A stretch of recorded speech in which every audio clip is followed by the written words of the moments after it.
มีซันตาคลอสด้วยโอ้เป่าปีเพราะซะด้วยนะซันตาคลอสนี่นะโอ้ไม่ธรรมดาซันตาคลอสโอ้โหแหม นี่เขาจะจัดงานเหรอ วันนี้เขาก็วันคริสต์มาสนะ ใช่นี่เขาก็ เห็นไหมเต้นสวยด้วยนะเต้นดีนะโอ้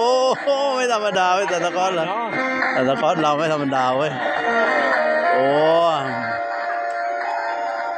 ซันตาคลอสมาจากประเทศไหนวะซันตาคลอสเนี่ยนะมาจากประเทศไหนซันตาคลอสโอ้โห นิวซีแลนด์ เป่าปีเพราะซะด้วยนะ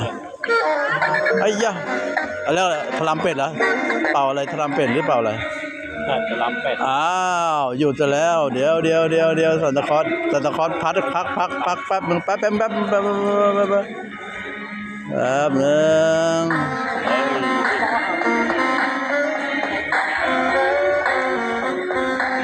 เอาละโอ้โห บอกแหมมึงรู้ดิเขาทับแต่ขา โอ้แน่นอน